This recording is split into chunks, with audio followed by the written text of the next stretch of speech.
Hello everyone, this side C Sonali Jindal. हम जो है life mains answer writing programme को कंटिन्यू कर रहे हैं। इसके अंदर जो है हम डे 6 पे पहुंच गए। डे 5 तक हमने इंडियन इकोनॉमी और जो GS3 के लिए इकोनॉमी है उसको कवर किया है। उसके अंदर प्रीवियस ईयर क्वेश्चंस को एनालाइज किया गया है और जो भी मटेरियल आपको चाहिए, फैक्ट्स प्रिपेयर होने चाहिए, वो हमने वहाँ पे कवर किया है। Please do watch them.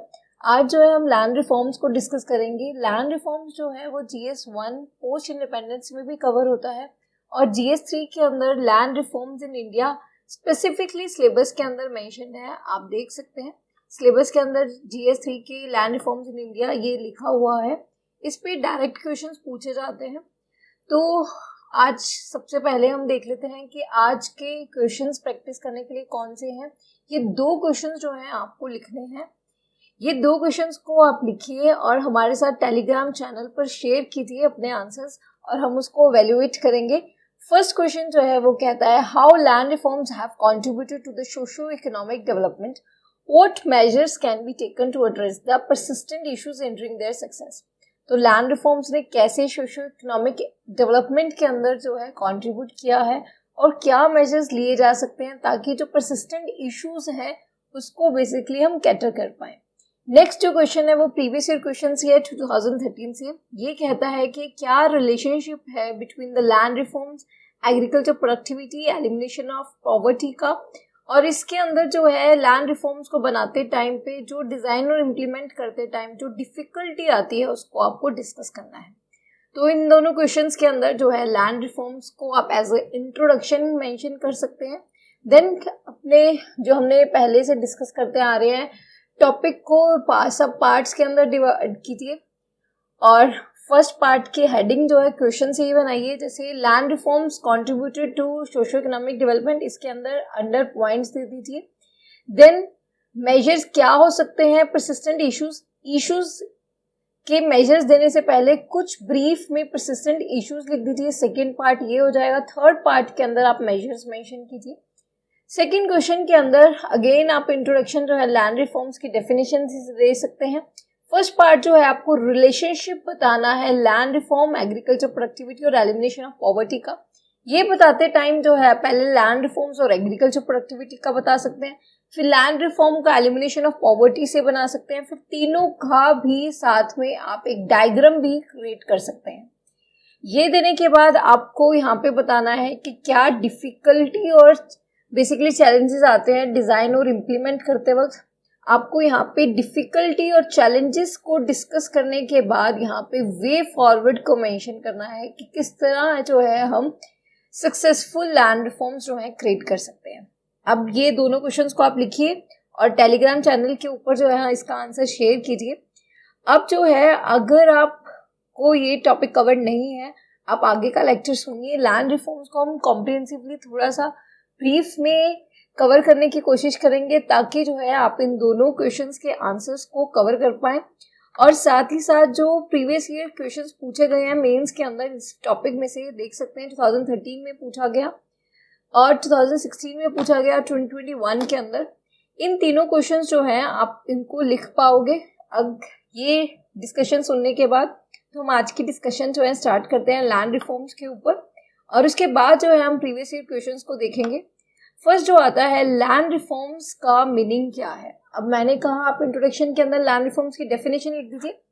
जो बेसिक जो लैंड रिफॉर्म्स की डेफिनेशन है इस तरह लिया जाता है कि रीडिस्ट्रीब्यूशन ऑफ लैंड जो है that is a land reform. Land reform जो है एक इंस्टीट्यूशनल स्टेप है या पॉलिसी है या मेजर्स है जहाँ पे जो है फोकस किया जाता है लैंड ऑनरशिप को रीडिस्ट्रीब्यूट करने के लिए, क्योंकि हमने इक्वालिटी लानी है लैंड डिस्ट्रीब्यूशन में और जो है लैंड टेन्योर सिक्योरिटी को इम्प्रूव करना है। ये टेन्योर सिक्योरिटी ये हम टेनेंट रिफॉर्म से करते हैं, टेनेंसी रिफॉर्म्स के थ्रू। उसी के थ्रू जो है एग्रीकल्चर प्रोडक्टिविटी एनहांस होती है, फिर प्रमोट होता है सोशल जस्टिस। तो इस तरह जो है आप एक डेफिनेशन दे सकते हैं। अब जो है हम डिस्कस करेंगे कि हाउ दीज आर इंटरलिंक्ड, कैसे जो है लैंड रिफॉर्म्स के थ्रू जो हम एग्रीकल्चर प्रोडक्टिविटी कैसे इंक्रीज कर सकते हैं और इसी के थ्रू जो है सोशल जस्टिस, पॉवर्टी कैसे होता है। इससे पहले हमें पता होना चाहिए लैंड रिफॉर्म्स कौन कौन से लिए गए हैं। आफ्टर इंडिपेंडेंस जो है हमने सबसे पहला जो स्टेप लिया वो था अबोलिशन ऑफ इंटरमीडिएरीज। क्योंकि ब्रिटिश इरा के टाइम पे जमींदारी सिस्टम, महलवारी सिस्टम, रोतवारी सिस्टम, बहुत सारे इंटरमीडिएरीज जो हैं वो बन चुके थे जो कि एक्सप्लॉइट करते थे बेसिकली फार्मर्स को, टिलर्स को।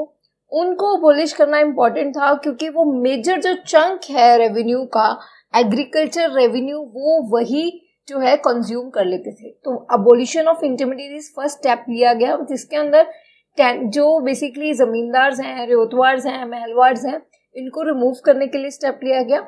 ये काफी हद तक जो है ये सक्सेसफुल हुआ है। देन है टेनेंसी रेगुलेशन। टेनेंसी रेगुलेशन के अंदर जो है टेनेंसी को रेगुलेट करने के लिए ये लाया गया। यहाँ पे जो है रेंट को रेगुलेट किया गया। रेंट को रेगुलेट करने के लिए और जो सिक्योरिटी ऑफ टेन्योर है उसको इंश्योर करने के लिए जो ये स्टेप लिया गया। अब आप देख सकते हो जो इंस्टीट्यूशनल मिसगवर्नेंस है, इन दोनों के लिए ये 2 स्टेप्स लिए गए। इंस्टीट्यूशनल मिसगवर्नेंस जो थी उस टाइम पे, तो ये ऑब्जेक्टिव हो गया लैंड रिफॉर्म का। 2 जो लैंड रिफॉर्म्स लिए गए। नेक्स्ट है लैंड सीलिंग। सीलिंग के अंदर जो है सीलिंग फिक्स कर दी गई कि इतनी ही लैंड जो है आप होल्ड कर सकते हो। अगर इससे ज्यादा लैंड होल्ड करता है तो उसको गवर्नमेंट के द्वारा ले लिया जाएगा, then that will be redistributed to the people. अब रीडिस्ट्रीब्यूशन ऑफ लैंड के लिए लैंड सीलिंग लगाया गया, लेकिन प्रॉब्लम क्या थी, ये जो लैंड सीलिंग है ऑन इंडिविजुअल लगाया गया। जब इंडिविजुअल के ऊपर लैंड सीलिंग लगाई गई तो उसके कारण क्या हुआ, उन्होंने जो है आगे बेसिकली अपने फैमिली मेंबर्स को जो है ट्रांसफर कर दिया। फॉर एग्जांपल जो वाइफ और हस्बैंड का जो है कलेक्टिवली मेजर किया जाता था, तो बेसिकली फेक डाइवोर्सेस को फाइल किया गया, जिसके अंदर जो है वाइफ को वो लैंड ट्रांसफर कर दी गई ताकि to basically escape this land ceiling. इसके अंदर बेनामी ट्रांसफर्स हुए बहुत सारे। तो लैंड सीलिंग के अंदर जो मेन इशू क्या आया कि जो लूप होल्स हैं लोग के अंदर उसको यूज कर लिया गया। इनफैक्ट इसके अंदर बहुत सारी एक्सेप्शंस भी छोड़ी गई थी। एक्सेप्शंस जैसे प्लांटेशन एग्रीकल्चर के लिए, तो उसको भी मिसयूज किया गया इस तरह के लूप होल्स को, जिसके थ्रू जो है ये सक्सेसफुल नहीं हुआ है ज्यादा। तो रीडिस्ट्रीब्यूशन ऑल्दो जो है बेसिकली माना जाता है कि अराउंड 2 करोड़ टेनेंट्स जो हैं वो बेनिफिट हुआ था उनको इस लैंड रिफॉर्म्स के थ्रू, बट उतना बेनिफिट वो नहीं उठा पाए। तो लैंड सीलिंग जो है इनइक्वालिटी को बेसिकली कम करने के लिए, रीडिस्ट्रीब्यूशन ऑफ लैंड के लिए जो है लैंड सीलिंग लाया गया। देन आता है consolidation of the land holdings. अब जो है क्योंकि एक तो आफ्टर इंडिपेंडेंस पॉपुलेशन इंक्रीज हुई, प्लस जो है हियरार्की लॉज के कारण जो होता है लैंड पास ऑन होती है। जैसे फॉर एग्जांपल 2 हेक्टेयर लैंड है, 2 सन है, तो आगे 1 हेक्टेयर लैंड रह गई। जितनी छोटी लैंड होगी उसके अंदर एग्रीकल्चर मशीनरी यूज करना जो है डिफिकल्ट होता है, उसके अंदर जो इनपुट्स जो है वो नहीं डाले जा सके, प्रोडक्टिविटी भी लो।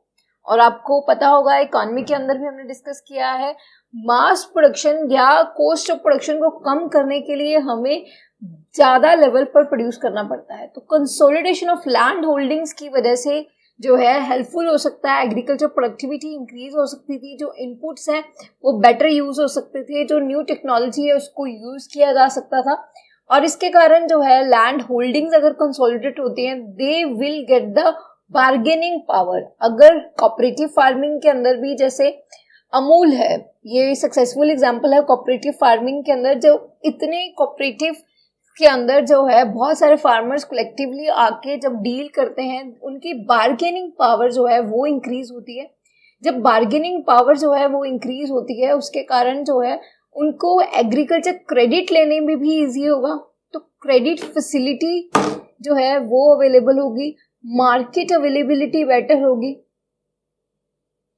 और प्रोडक्टिविटी भी इंक्रीज होगी एज उनकी लैंड जो है वो कंसोलिडेट हो सकेगी। तो आप देख सकते हो कि एग्रीकल्चर के अंदर जो इश्यूज हैं, जो हम नेक्स्ट लेक्चर्स के अंदर एग्रीकल्चर टॉपिक को उठाएंगे, तो उसके अंदर आपको जो है जो मेन प्रॉब्लम्स आते हैं, मार्केट की प्रॉब्लम, वो भी कोऑपरेटिव फार्मिंग से जो रिजॉल्व की जा सकती है। कंसोलिडेशन ऑफ लैंड होल्डिंग से क्रेडिट फैसिलिटी मिल जाएगी। इनफैक्ट लैंड सीलिंग के अंदर भी अगर लैंड रीडिस्ट्रीब्यूट होगी तो दैट टिलर और farmer will get the land, जिसके ऊपर जो है वो एज अ कोलेट्रल रख के लोन ले पाएगा। तो क्रेडिट, मार्केट, एग्रीकल्चर प्रोडक्टिविटी, इसके सबके अंदर जो है इन लैंड रिफॉर्म्स ने जो है हेल्प किया। अब इसके अंदर आता है कि लैंड रिफॉर्म्स फेलियर क्यों हुआ, ये क्यों नहीं सक्सेसफुल है। हमने कुछ डिस्कस किया है कि लैंड ओनर्स ने जो है लूप होल्स को जो है मिसयूज किया, जैसे बेनामी ट्रांसफर्स, अपनी वाइफ के साथ डाइवोर्स दिखा के जो है एक फेक डाइवोर्स दिखा के उनको ट्रांसफर कर दिया, प्लांटेशन एग्रीकल्चर जैसे सीलिंग की जो एक्सेप्शन है उसको मिसयूज किया, और इनकी लॉबी जो है वो भी स्ट्रांग थी। जब हम GS2 का प्रेशर ग्रुप देखते हैं तो वहां पे पार्लियामेंट्री लॉबी के कारण क्या होता है, वो लॉ इम्प्लीमेंटेशन जो है वो प्रॉपर नहीं होता, because they were strong and they have a से इन द पार्लियामेंट, जिसके कारण जो एक विल होनी चाहिए थी, political will to basically implement those bills जो लैंड रिफॉर्म्स के लिए लाए गए, वो नहीं हुआ था। और ऊपर से थर्ड प्रॉब्लम थी, it was a state subject. State subject होता है तो वो बेसिकली स्टेट गवर्नमेंट्स के ऊपर था कि वो इम्प्लीमेंट करते हैं या नहीं, तो लैक ऑफ पॉलिटिकल विल भी रीजन था फेलियर ऑफ लैंड रिफॉर्म्स के अंदर। और ये बहुत ही कम्बरसम और लेंथी प्रोसेस था, लैंड को बेसिकली गवर्नमेंट के द्वारा लेना और फिर आगे रीडिस्ट्रीब्यूट करना, टेनेंसी रेगुलेशन वगैरह, इसके कारण जो है प्रॉब्लम्स आई। एक सिंप्लीफाइड प्रोसेस नहीं था, और अगर लैंड रीडिस्ट्रीब्यूट हुई भी, जो भी लैंड आई वो बहुत ही पुअर क्वालिटी की थी, तो उसके ऊपर एग्रीकल्चर नहीं किया जा सकता था। और अगर लैंड आई तो वो भी अनडिस्ट्रीब्यूटेड रह गई। और एक लैंड जो है एक सिर्फ और सिर्फ ऐसा नहीं है कि अगर लोग जो हैं उसके साथ अटैच्ड होते हैं, इंसेस्ट्रल प्रॉपर्टी समझते हैं उनको, क्योंकि वो इमोशनल अटैच्ड होते हैं, तो they were not ready to give up their lands. और सोशो कल्चर फैक्टर्स भी थे, कास्ट हायरार्कीज जो थी उसके कारण भी, जैसे कंसोलिडेशन ऑफ लैंड होल्डिंग्स, अगर कास्ट डिफरेंट है, they were not ready to consolidate their lands. In fact cooperative farming के अंदर भी आपका कास्ट हायरार्कीज की प्रॉब्लम आती है। अब सेल्फ हेल्प ग्रुप्स का जो GS2 के अंदर है, वहां पे भी कास्ट सिस्टम के अंदर जो डिफरेंसेस हैं उसके कारण प्रॉब्लम आती है। अब हमने डिस्कस किया लैंड रिफॉर्म्स फेलियर क्यों हुआ। अब इसके कारण, अगर वो फेल हुए लैंड रिफॉर्म्स, उसके कारण इम्पैक्ट क्या हुआ सोसाइटी के अंदर। इसके कारण जो है एग्रीकल्चर प्रोडक्टिविटी लो हो गई, क्योंकि 2 हेक्टेयर से कम लैंड रह गई, लैंड कम थी, उसके कारण क्या होगा, जो इनपुट्स है वो नहीं यूज कर सकेंगे, तो agriculture yield is low in India. Inequality create हुई, ये आपको पता है कि लैंड के अंदर जो है बहुत ज्यादा इनइक्वालिटी है। इनफैक्ट वर्ल्ड इनइक्वालिटी रिपोर्ट को जो है आप कोट कर सकते हो, as per this 10% of the world's basically जो पॉपुलेशन है वो 67% ऑफ द एसेट्स, मतलब 10% of the Indian population holds the 67% of the Indian assets. तो एसेट डिस्ट्रीब्यूशन के अंदर प्रॉब्लम है। लैंड एक्विजिशन के अंदर डिले हुआ, क्योंकि लैंड रिकॉर्ड्स प्रॉपर नहीं थे, प्रॉपर जो है लैंड रिकॉर्ड्स नहीं बन पाए, इसके कारण जो है डिले हुआ लैंड एक्विजिशन के अंदर। इंटरनल सिक्योरिटी चैलेंजेस जो हैं, जैसे लेफ्ट विंग एक्सट्रीमिज्म, ये भी माना जाता है कि लैंड रिफॉर्म्स का फेलियर होने के कारण ही जो है, जो हमारे ईस्ट इंडिया के अंदर जो प्रॉब्लम्स देखी जाती है, नक्सलाइज्म या लेफ्ट विंग एक्सट्रीमिज्म, इसमें सबसे मेजर कारण जो है लैंड रिफॉर्म्स का फेलियर रहना। लैंड डिस्प्यूट्स जो हैं वो इसी के कारण आए, लैंड रिकॉर्ड्स प्रॉपर नहीं थे, लैंड रिफॉर्म्स का इम्प्लीमेंट ना होने के कारण। तो लैंड डिस्प्यूट्स अगर हम देखते हैं कि around 60% of the civil disputes जो हैं वो मेजर जो है लैंड डिस्प्यूट्स हैं। तो इनको रिजॉल्व करने के लिए हमें लैंड रिफॉर्म्स को सक्सेसफुल करना चाहिए। अब हम मूव करते हैं सक्सेसफुल फैक्टर्स क्या रहे, या कुछ सक्सेसफुल एग्जांपल्स क्या रही हैं लैंड रिफॉर्म्स के अंदर। फर्स्ट जो आती है वेस्ट बंगाल के अंदर जो है, एक सेकेंड, वेस्ट बंगाल के अंदर रीडिस्ट्रीब्यूशन ऑफ लैंड जो है ये सक्सेसफुल रहा है ऑपरेशन बरगा के अंदर।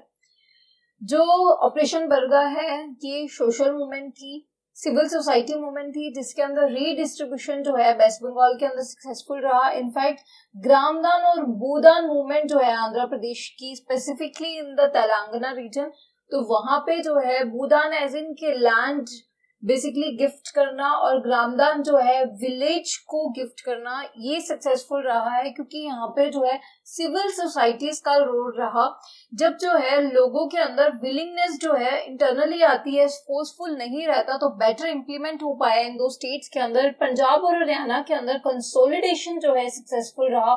कर्नाटका की हमने एग्जांपल भूमि प्रोजेक्ट ये ऑलरेडी डिस्कस कर लिया है, जहां पे डिजिटाइजेशन किया गया है लैंड रिकॉर्ड्स को, ये सक्सेसफुल रहा है। हिमाचल प्रदेश के अंदर डाइवर्सिफिकेशन ऑफ एग्रीकल्चर पॉसिबल हो पाया है टू द हॉर्टिकल्चर, जिसके कारण एग्रीकल्चर प्रोडक्टिविटी इंक्रीज हुई है और इनफैक्ट ऑन द लैंड जो प्रेशर है वो भी कम हो गया।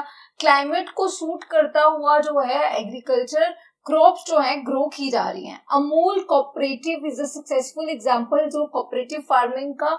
यहाँ पे कॉन्ट्रैक्ट फार्मिंग भी मेंशन्ड है, जहाँ पे PepsiCo is the good example, potatoes को जो फार्मिंग की जा रही है। यहाँ पे जो है फार्मर्स की जो इनकम है वो प्राइस डिस्कवरी भी बेटर होती है और एक सर्टेनिटी होती है, मार्केट जो है वो अवेलेबल होती है। और इसी के अंदर जो है हमने डिस्कस किया कि क्रेडिट लेने में इजी होता है अगर कोऑपरेटिव एग्रीकल्चर होता है, कलेक्टिव बार्गेनिंग इंक्रीज होती है। तो इस तरह के पॉइंट्स जो है आपको मेंशन करने हैं। अब इनकी सक्सेस के अंदर लैंड रिफॉर्म जो सक्सेसफुल रहे हैं उसके अंदर रीजंस क्या थे? कॉन्स्टिट्यूशनल प्रोविजन एक तो फर्स्ट रीजन है, जहां पे 9th शेड्यूल को ऐड किया गया ताकि जो है इम्यूनिटी प्रोवाइड की जा सके to the land reforms. 9th schedule के अंदर जो है ऐड किया लैंड रिफॉर्म्स को, ताकि अगर उसके अंदर कुछ भी चेंज किया जाता है, लैंड रिफॉर्म्स के लिए कुछ भी लाया जाता है, तो फंडामेंटल राइट्स भी जो है बेसिकली वायलेट किए जा सकते हैं। देन आता है स्टेट सब्जेक्ट। इसके अंदर जो है use of bottom up approach जो है उसके अंदर यूज किया गया। स्टेट सब्जेक्ट था क्योंकि लैंड रिफॉर्म्स, लैंड जो है स्टेट सब्जेक्ट है, तो बॉटम अप अप्रोच से बेटर जो है प्रिंसिपल ऑफ सब्सिडियरिटी के कारण जो है बेटर इम्प्लीमेंट हो सके। कुछ जगह पे इम्प्लीमेंटेशन अच्छा था क्योंकि वहां पे ब्यूरोक्रेसी का जो और पॉलिटिकल विल जो रोल प्ले की, मॉनिटरिंग अच्छी की गई। सिविल सोसाइटीज और सोशल मूवमेंट का पॉइंट हम ऑलरेडी देख चुके हैं, ग्रामदान मूवमेंट, भूदान मूवमेंट, ऑपरेशन भरगा। और जो ग्रीन रेवोल्यूशन है उसने भी रोल प्ले किया क्योंकि टेक्नोलॉजी को जो है इंट्रोड्यूस किया गया। यहाँ पे HYV सीड्स जो हाई हिल वैरायटी सीड्स हैं उनको इंट्रोड्यूस किया गया। तो ये सब जो है हमने रीजंस देखे कि क्या सक्सेसफुल रहने के जो है रीजंस रहे हैं पीछे। अब आता है कि नीड क्यों है, अब न्यू लैंड रिफॉर्म्स कौन से चाहिए। हमने जो अब तक डिस्कस किया लैंड रिफॉर्म्स जो लाए गए थे पोस्ट इंडिपेंडेंस में, MS स्वामीनाथन जी के अकॉर्डिंग जो लैंड रिफॉर्म्स है ये अनफिनिश्ड एजेंडा है, उसको जो है बेसिकली हमें फिनिश करना चाहिए, न्यू लैंड रिफॉर्म्स को भी इंट्रोड्यूस करना चाहिए। और लैंड रिफॉर्म्स के अंदर जो मेन आता है वो है कि mapping of the land. First जो है इकोनॉमिक सर्वे 2012 और 13 के अकॉर्डिंग जो है हमें मैपिंग ऑफ लैंड करनी चाहिए, जहां पे कॉन्क्लूसिव टाइटलिंग पॉसिबल हो सके। क्योंकि इंडिया के अंदर एट प्रेजेंट जो है प्रिजम्पटिव टाइटलिंग है, जहां पे जो है सेल डीड्स के ऊपर जो ट्रांसफर की जाती है लैंड, उसके अंदर जो सेल डीड पे नेम मेंशन किया जाता है उसी को जो है ओनर बना दिया जाता है। लेकिन जो है अगर कॉन्क्लूसिव टाइटलिंग होगी, टाइटल के बेसिस पे होगी, तो लैंड डिस्प्यूट्स जो है कम हो सकते हैं। In fact 60% of the civil disputes जो है एट प्रेजेंट वो लैंड डिस्प्यूट रिलेटेड है। यहाँ पे जो है जुडिशरी भी बर्डन होती है और उसी के कारण जब डिस्प्यूट्स होते हैं लैंड एक्विजिशन डिलेज हो जाते हैं, लैंड को भी एक्वायर नहीं किया जा सकता। तो जो हमने किया था फैक्टर्स ऑफ प्रोडक्शन में मेजर प्रॉब्लम जो है वो फैक्टर्स ऑफ प्रोडक्शन में मेजर फैक्टर जो है वो लैंड है। लैंड के अंदर जो है लैंड एक्विजिशन डिलेज को जो है रिजॉल्व किया जा सकता है और लैंड की जो रिसोर्स ऑप्टिमाइजेशन हो सकती है अगर हम लैंड की मैपिंग करते हैं। हम आगे देखेंगे कि हमारा एक डिजिटल इंडिया प्रोजेक्ट है लैंड रिकॉर्ड मॉडर्नाइजेशन के लिए। इनफैक्ट कर्नाटका का भूमि प्रोजेक्ट भी है, उसको भी हम आगे डिस्कस करेंगे। और इंडिया जो है इंडियन गवर्नमेंट ने, सेंट्रल गवर्नमेंट ने स्वामित्व स्कीम को भी लेके आया। स्वामित्व स्कीम के अंदर जो है विलेज एरिया की जो लैंड है उसकी मैपिंग की जा रही है जियोस्पेशियल टेक्नोलॉजी को यूज करके, ड्रोन्स को यूज करके। देन आता है लैंड एक्विजिशन के अंदर जो है स्पीडी प्रोसेस होना चाहिए, ये हमने अभी डिस्कस किया, इसके लिए एक्ट लेके आए हैं, वो भी हम आगे देखेंगे। लैंड लीजिंग पॉलिसी को जो है वो भी ट्रांसपेरेंट जो है हमें बनाना चाहिए। इसके थ्रू जो है हम मेन जो इकोनॉमिक सर्वे ने कोट किए हैं, जो 3 लैंड रिफॉर्म्स जो हमें इंट्रोड्यूस करने चाहिए, न्यू जो आने चाहिए। फर्स्ट आता है digital India land record modernisation programme. इसके अंदर लैंड रिकॉर्ड के मॉडर्नाइजेशन की बात की गई है। देखिए, लैंड एक्विजिशन के अंदर कंपनसेशन और ट्रांसपेरेंसी लाने के लिए एक्ट लाया गया 2013 में। लैंड लीज एक्ट 2016, स्वामित्व स्कीम, जिसके अंदर बेसिकली हम मैपिंग कर रहे हैं विलेज एरिया की। ये मोस्ट इंपॉर्टेंट स्कीम है। इनफैक्ट स्पेसिफिकली इसके ऊपर क्वेश्चन बन सकता है, क्योंकि land reforms in India is mentioned in your syllabus. यहाँ इसके बारे में आप जरूर रीड कीजिए कि GIS मैपिंग की जा रही है, जियो स्पेशियल टेक्नोलॉजी इसके अंदर यूज की जा रही है, ड्रोन्स की जा रहे हैं यूज इसको अंदर मैपिंग करने के लिए। कर्नाटका का भूमि प्रोजेक्ट हम ऑलरेडी देख चुके हैं। डिजिटाइजेशन ऑफ लैंड रिकॉर्ड्स के लिए सॉइल हेल्थ कार्ड स्कीम लाई गई, ताकि हम जो बेसिकली सॉइल के अंदर न्यूट्रिएंट्स है उसको देख पाए, ताकि जो फर्टिलाइजर्स का मिसयूज है उसको कम कर पाए। जो NPK रेशियो है, नाइट्रोजन, फोस्फोरस और पोटेशियम की जो बेसिकली रेशियो है उसको मेंटेन कर पाए। ऑर्गेनिक फार्मिंग की मूवमेंट को जो है प्रमोट किया जा रहा है, क्योंकि सस्टेनेबिलिटी हम चाहते हैं। कॉन्ट्रैक्ट फार्मिंग जो है उसको भी प्रमोट किया जा रहा है गवर्नमेंट के द्वारा। इनफैक्ट इसके लिए एक्ट लाया गया था, model contract farming act. In fact इसके अंदर पेप्सी को एग्जाम्पल देखा गया है, लैंड बैंक क्रिएट किया जा रहा है, और इनफैक्ट एग्री स्टैक, ये भी मोस्ट इंपॉर्टेंट जो है स्टेप है। ये एग्रीकल्चर टॉपिक के अंदर भी आ सकता है, लैंड रिफॉर्म्स के साथ जो है कंबाइन करके भी पूछा जा सकता है। तो स्वामित्व और एग्री स्टैक के बारे में आप स्पेसिफिकली रीड करिए, क्योंकि ये इंपॉर्टेंट जो है गवर्नमेंट के द्वारा स्टेप लिए गए हैं। अब आता है कि जो बेसिकली रिकॉर्ड मॉडर्नाइजेशन अगर किए जाएंगे, इससे क्या बेनिफिट्स लिए जा सकते हैं। ईज ऑफ डूइंग बिजनेस होगा, क्योंकि अगर रिकॉर्ड्स अवेलेबल होंगे तो लैंड एक्विजिशन डिलेस को कम किया जा सकेगा। इजीली जो है जो लैंड डिस्प्यूट्स होते हैं उनको कम कर देंगे हम। फिर एग्रीकल्चर क्रेडिट जो है वो अवेलेबल होगा, क्योंकि लैंड के ऊपर लोन लिया जाएगा, उसको कोलेट्रल रख पाएंगे। अफोर्डेबल हाउसिंग के अंदर जो है प्रोजेक्ट सक्सेसफुल हो सकते हैं, वहां पे भी लैंड एक्विजिशन डिलेज होते हैं। स्लम एरिया डेवलपमेंट के अंदर जो प्रॉब्लम्स आती हैं उसको रिजॉल्व की जा सकती हैं। और इनफैक्ट जो लैंड रिकॉर्ड्स के पुअर होने के कारण ही जो बेनामी ट्रांजैक्शंस होती हैं वो बेसिकली प्रमोट होती है। इनफॉर्मल इकोनॉमी को कर्व किया जा सकता है और रेगुलेट किया जा सकता है ब्लैक मनी को। तो record modernisation is the most important basically जो लेफ्ट बिहाइंड है हमारा लैंड रिफॉर्म। देन आता है कि इश्यूज क्या रिजॉल्व हो सकते हैं इससे, ये करने से। एक तो यही हमने डिस्कस कर लिया कि 66% of the civil disputes land disputes के साथ लिंक्ड है। इनफैक्ट नीति आयोग के द्वारा कहा गया है कि प्रॉपर्टी केसेस एवरेजली 20 ईयर्स ले लेते हैं। तो ईज ऑफ डूइंग बिजनेस के मेंशन करते टाइम ये डाटा आप इन बॉक्स जरूर मेंशन कीजिए।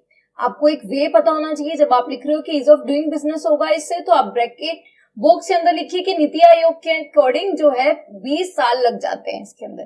प्रिजम्पटिव लैंड रिकॉर्ड्स जो इशू है वो हमने कह दिया कि कंक्लूसिव लैंड टाइटलिंग की तरफ हम मूव करेंगे। तो हमने डिस्कस किया क्या स्टेप्स लिए गए हैं, क्या न्यू लैंड रिफॉर्म्स होने चाहिए, लैंड रिफॉर्म्स के फेलियर होने का क्या रीजन था। ये सब देखने के बाद हम प्रीवियस ईयर क्वेश्चन देखते हैं। 2013 का जो क्वेश्चन हम देख चुके हैं कि लैंड रिफॉर्म एग्रीकल्चर प्रोडक्टिविटी और एलिमिनेशन ऑफ पॉवर्टी में क्या रिलेशनशिप है और क्या डिफिकल्टी आती है, ये हम देख चुके हैं। देन आता है लैंड रिफॉर्म्स का एग्रीकल्चर डेवलपमेंट के अंदर क्या रोल है। हमने देख लिया कि जो लैंड है उसकी एक्सेसिबिलिटी के कारण क्रेडिट मिलता है, और कोऑपरेटिव फार्मिंग जैसे स्टेप्स के थ्रू जो है हम एग्रीकल्चर फार्मर इनकम जो है डबल की जा सकती है। प्लस जो है कॉन्ट्रैक्ट फार्मिंग के थ्रू जो है हम मार्केट अवेलेबल करवा सकते हैं। तो इस तरह के लैंड रिफॉर्म्स को मेंशन करते हुए आप एग्रीकल्चर डेवलपमेंट के अंदर फोकस कीजिए। In fact pressure on the land कम होता है और जो बेसिकली प्रोडक्टिविटी है, यील्ड है, वो इंक्रीज की जा सकती है। लास्ट 2021 में जो क्वेश्चन पूछा गया उसमें बोला गया है कि कैसे लैंड रिफॉर्म्स जो हैं in some part of the country help to improve the socio-economic conditions of the marginal and small farmers। तो some parts of the country कैसे सक्सेसफुल रहे हमने देख लिए हैं कि रीजंस बिहाइंड सक्सेस क्या थे, आप उसको मेंशन कीजिए। और सोशियो और इकोनॉमिक कंडीशंस को आप सोशियो और इकोनॉमिक को सेपरेटली भी मेंशन कर सकते हैं। आपको क्वेश्चन के अंदर ब्रेक करना आना चाहिए, पार्ट्स को फाइंड आउट करना आना चाहिए। यहाँ पे जो है जैसे सब पार्ट बनाने के लिए आप इसी क्वेश्चन के अंदर जो हेडिंग बनाते हो सोशियो और इकोनॉमिक को डिवाइड कर सकते हैं। आप क्वेश्चन के अंदर सबसे पहला काम जो पार्ट्स हैं, सब पार्ट्स हैं, उसको आइडेंटिफाई करने का कीजिए। मैक्सिमम जो है पार्ट्स में डिवाइड कीजिए ताकि उसके अंदर जो है आप 3-4 पॉइंट्स मेंशन कर दें और वे फॉरवर्ड भी मेंशन कीजिए। और जो इफेक्टिवली आपको 10 मार्कर के लिए 2 पेजेस और 15 मार्कर के लिए 3 पेजेस दिए जाते हैं, उसको इफेक्टिवली यूज कीजिए। So we are ending this lecture. Hopefully आपका लैंड रिफॉर्म्स अच्छी से कवर हो गया होगा। Please like, share and subscribe our channel so that you can get the update of our innovative programs relating to mains or prelims. All the best to all of you. Thank you.